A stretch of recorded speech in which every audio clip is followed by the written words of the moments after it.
اللہ اللہ اللہ اللہ۔ ہارون رشید کے بارے میں آتا ہے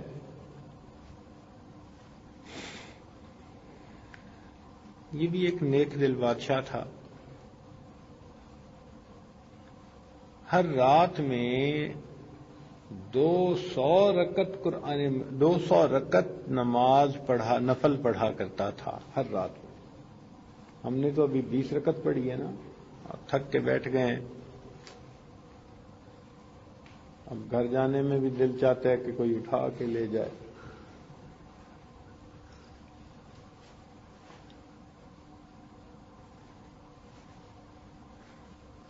دو 100 رکعت روزانہ پڑھنے کا معمول تھا۔ اس کی بیوی زبیدہ خاتون اس سے بھی زیادہ نیک تھی، بہت نیک خاتون تھی۔ اس کے دل میں قرآن مجید سے بہت محبت تھی۔ چنانچہ میں نے پہلے ایک مجلس میں بتایا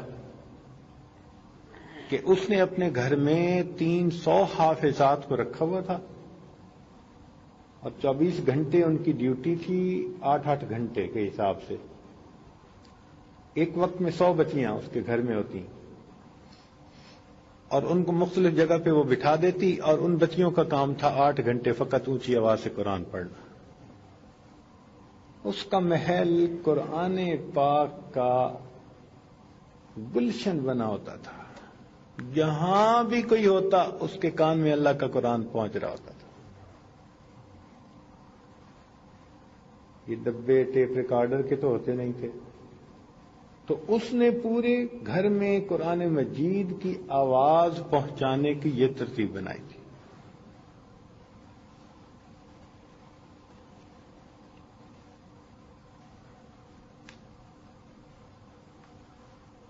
دونوں میاں بیوی نیک تھے۔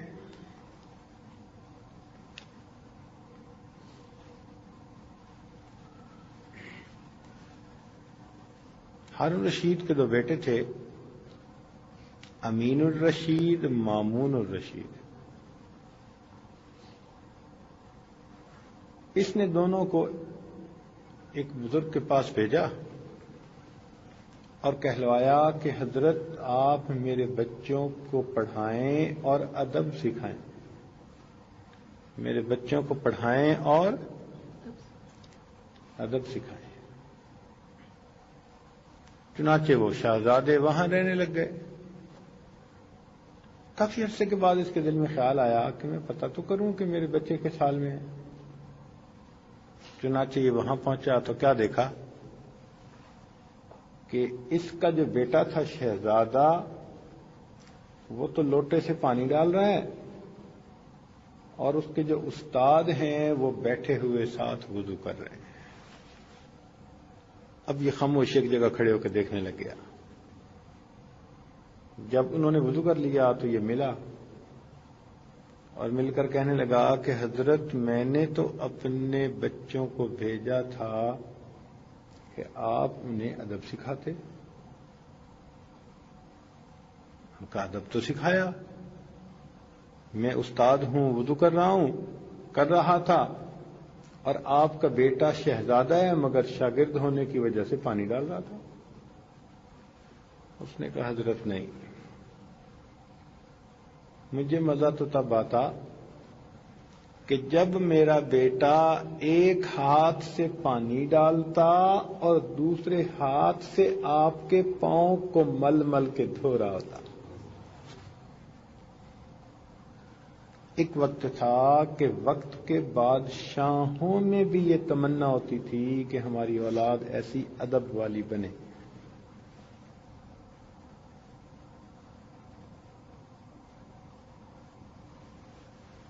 چنانچہ زبیدہ خاتون جو تھی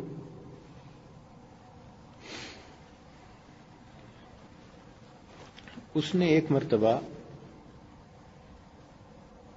ہارون رشید سے کہا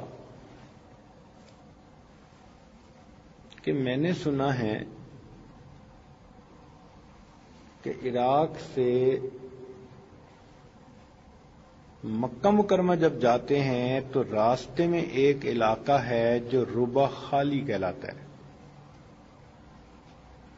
وہ علاقہ جزیرہ عرب کا چوتھا حصہ بنتا ہے.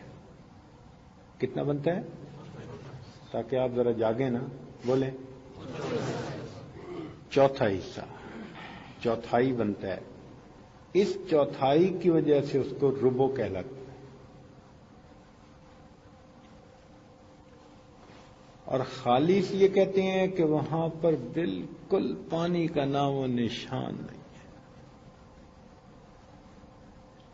نہ پینے کو پانی، نہ جینے کو پانی. لہذا وہاں نہ انسان، نہ حیوان، نہ چرند، نہ پرند، نہ نباتات، نہ جمادات، کچھ بھی نہیں. وہ بواد غیر ذی زرع کی مانند ہے. جب حاجی لوگ حج کے لیے روانہ ہوتے تو اس زمانے میں تو حج اونٹوں پہ، گھوڑوں پہ ہوتا تھا. 2 مہینے لگ جاتے تھے سفر کرتے ہوئے. تو جب قافلہ اس کے درمیان سے گزرتا نا، ربع خالی میں سے، تو ان کو اپنی ہر ضرورت کا پانی اپنے ساتھ اٹھانا پڑتا. اب اگر کسی کو 20 دن لگنے ہوں ایک علاقے میں اور صبح شام کا سارا پانی بھی ساتھ اٹھانا پڑے تو ہمارا سامان تو ہوگا 20 کلو اور ماشاء اللہ پانی ہوگا 2000 کلو. اس لیے کہ دن میں ہم نمازیں تو 5 پڑھتے ہیں، بیت اللہ میں تو 5 دفعہ آتے ہیں، تو بیت الخلاء میں کتنی دفعہ جاتے ہیں؟ ماشاء اللہ 10 دفعہ ہیں. اللہ کے گھر میں 5 دفعہ اور بیت الخلاء میں 10 دفعہ. الا ماشاء اللہ.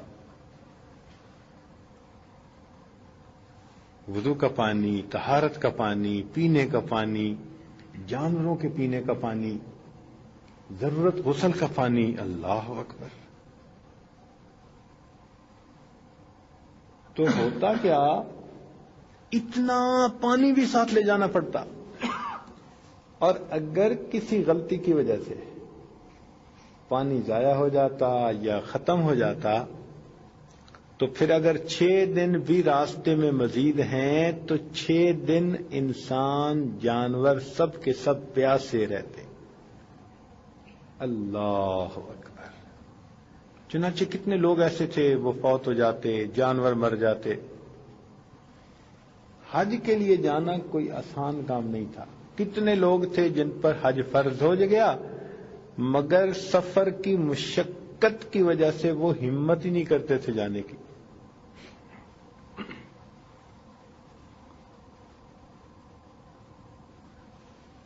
جب زبیدہ خاتون کو پتا چلا نا کہ بھئی لوگوں کے لیے تو حج پہ جانا مشکل ہے، تو اس نے اپنے میاں سے بات کی اور کہا کہ دیکھیں، ہر بیوی اپنے خامن سے کچھ نہ کچھ فرمائشیں کرتی ہے.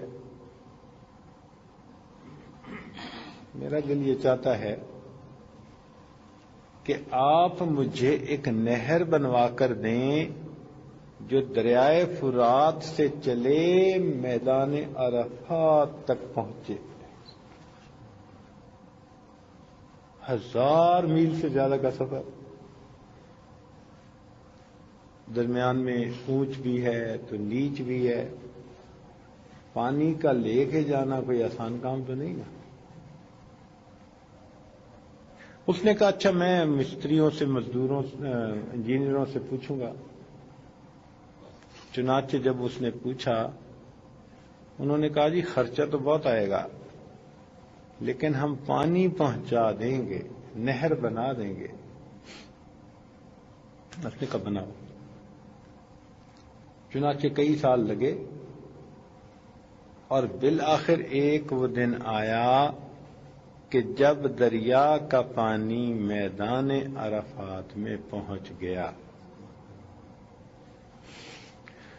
اس سے کیا ہوا کہ کہ میدان عرفات میں بھی کمی ہو جاتی تھی سواریوں کے لیے پانی پینے کی، وہ بھی پوری ہو گئی، اور اس علاقے سے لوگوں کے لیے آسانی ہو گئی، وہ نہر کے کنارے کنارے چلتے اور اس سے پانی لیتے رہتے پیتے رہتے، اور سفر آسان ہو گیا۔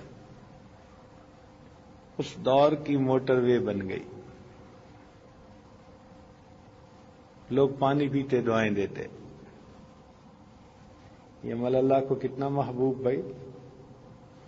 بنی اسرائیل کی ایک بدکار عورت نے پیاسے کتے کو پانی پلایا تھا، بخاری شریف کی روایت، اللہ نے اس کے گناہوں کو معاف کر دیا تھا۔ تو اس نے تو پیاسے انسانوں کو پانی پلایا، کتنا بڑا عمل، دو چار بھی نہیں، ہزاروں نہیں، لاکھوں۔ اللہ تعالیٰ کی شان دیکھیں۔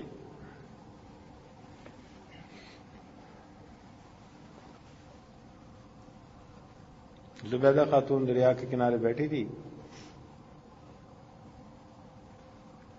ایک منشی آیا جو خزانے کا اکاؤنٹنٹ تھا اس زمانے کا، اس نے آ کے کہا جی کہ آپ نے حکم دیا تھا نہر بنانے کا،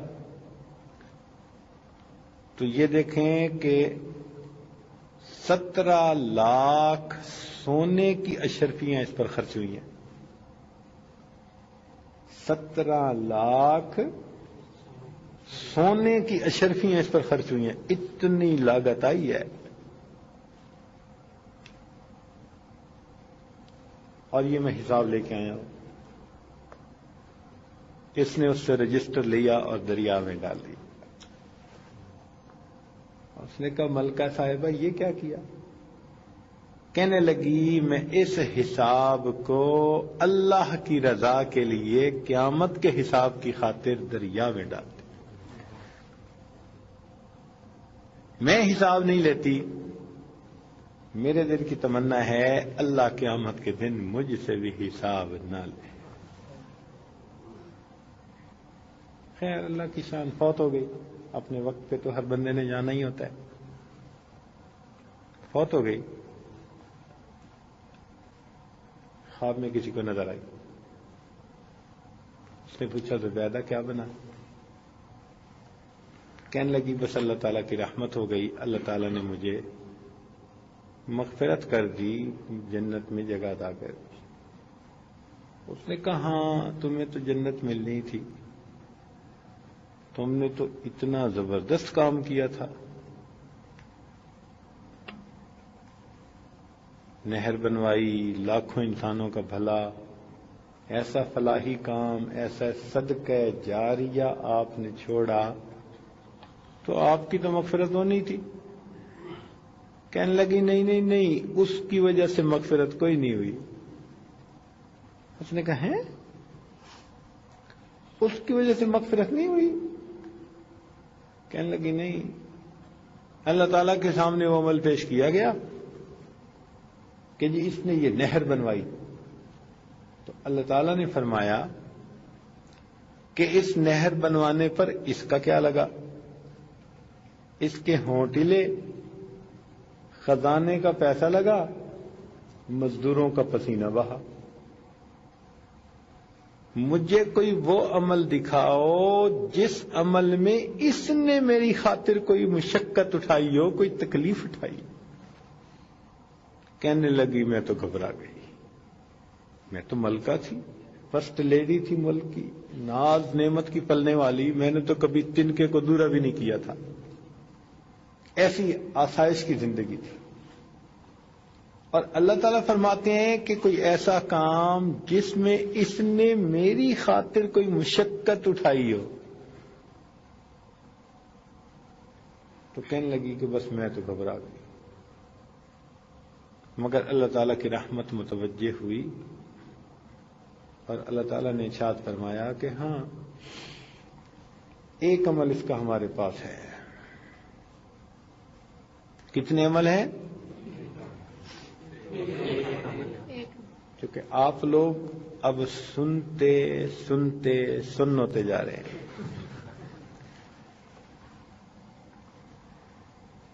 یا تو آپ کو باتوں میں مزہ اتنا آ رہا ہے کہ آپ نے جھومنا شروع کر دیا ہے.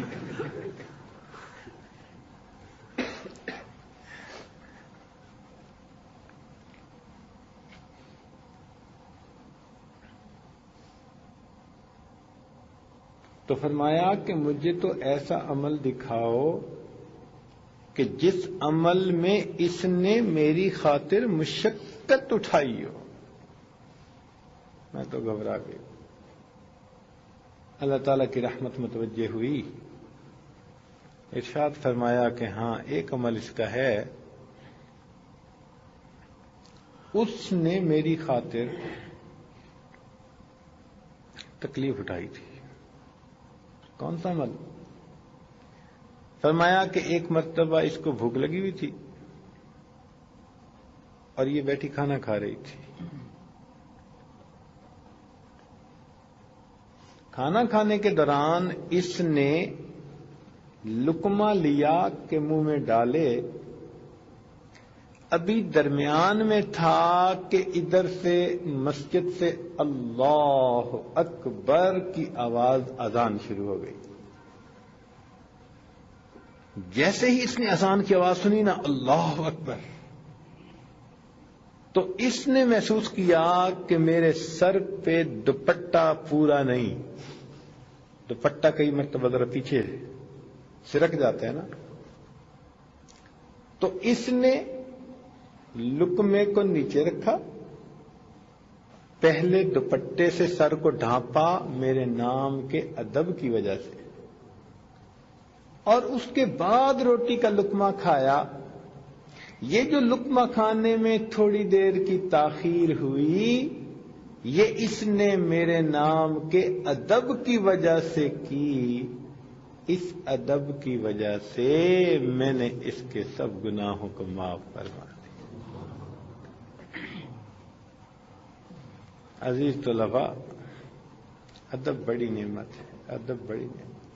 لا الہ الا اللہ، لا الہ الا اللہ، لا الہ الا اللہ، لا الہ الا اللہ، لا الہ الا اللہ، لا الہ